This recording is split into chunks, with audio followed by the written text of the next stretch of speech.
Today we're unpacking a really profound concept, generational legacy. We're going to dive into a story that kind of forces us to look past our own immediate needs and ask what it actually means to build for the future. We'll do this by looking at the incredible life of a guy named Isaac. He's known as the man who planted for tomorrow. It's just a wildly powerful look at time, patience, and the debts we owe to generations we're literally never going to meet. So let me just ask you right off the bat, and this really challenges how we think today. Would you spend 25 years building something, knowing full well you might never actually get to enjoy the final result? Seriously, think about that for a second. A quarter of a century dedicated to a grueling, repetitive project with absolutely zero immediate payoff. Let's be real. For most of us who are super conditioned to expect instant gratification, the honest answer is probably no. You know, most of us hustle for today's rewards, right? A paycheck, comfort, a bit of recognition. But Isaac? He spent his weekends working for tomorrow's strangers, people he would never, ever meet. And because of this radically selfless mindset, a lot of folks just flat out called him foolish. But as we'll see, his vision went way, way past what anyone else could see.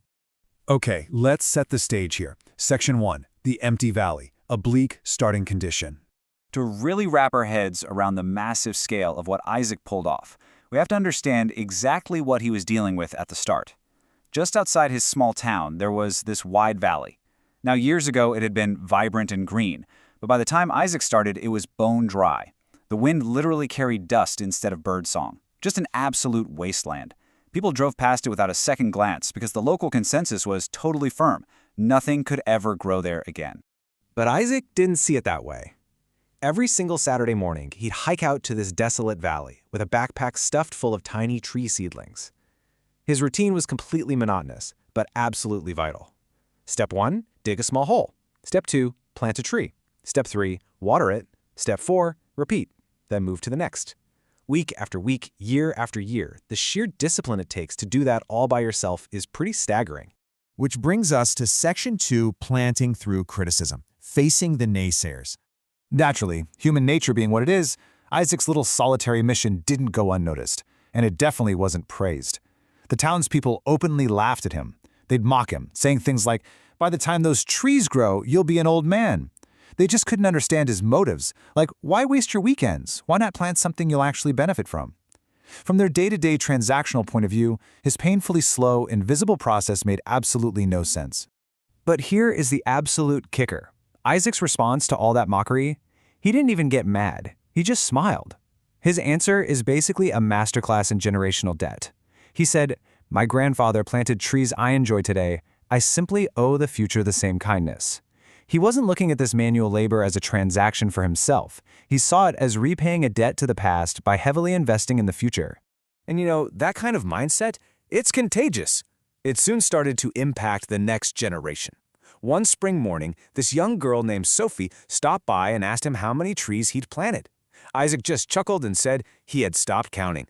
When she asked why, he told her, "Because when you count only results, you forget the joy of the work." Sophie actually hung around to help him plant a tree that day, and before she left, Isaac handed her a tiny seedling to take home and care for, and she actually did. All right, Section 3, the drought's true test. Talk about ultimate vindication. So it actually took a pretty devastating environmental event to finally prove the immense value of all this quiet, persistent labor. Several years go by, and bam, the region gets hit by the worst drought in decades. On one side, you've got the nearby farms struggling terribly as temperatures just skyrocketed. But on the other side, out in Isaac's Valley, something completely remarkable was happening. It was noticeably cooler. The trees he had planted were protecting the soil. Small streams stayed alive longer. And get this, the birds actually returned. Finally, the townspeople understood exactly what Isaac had been building. Moving right into Section 4, the ripple effect, community multiplication. You know how it is. Undeniable proof always sparks action. And here is where we see the incredible compound interest of shared effort. The Saturday after the drought hit its absolute peak, Isaac headed out, expecting to work alone like always. But guess who was waiting for him? Dozens of people. We're talking children, teachers, doctors, retired workers, students. Just this incredibly diverse slice of the town, all carrying shovels. Literally nobody asked them to come. They just saw the undeniable value of what he was doing and showed up ready to work. And man, together, that newly unified group planted more trees in a single day than Isaac had managed to plant in months. Isaac just smiled quietly to himself. As the saying beautifully puts it, hope grows fastest when people grow it together. His stubborn, solo action had somehow catalyzed this massive, collective movement in his community.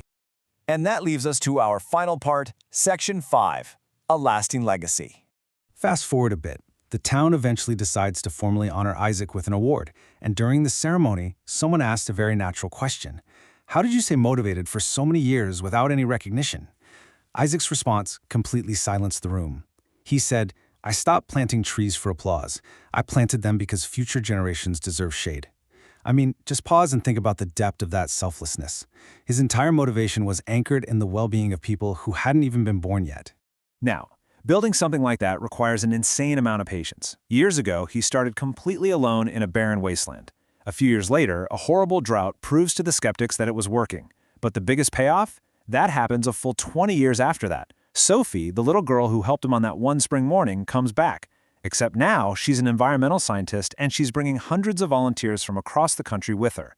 So Sophie is standing there, right beneath these massive, sprawling branches that used to fit inside Isaac's hand. And she shares this incredible realization with him. She says, "You planted my career the day you handed me that tiny seedling." It was absolute proof that small, seemingly insignificant beginnings can create massive endings. Kids were literally playing under the shade of branches he had painstakingly planted decades ago.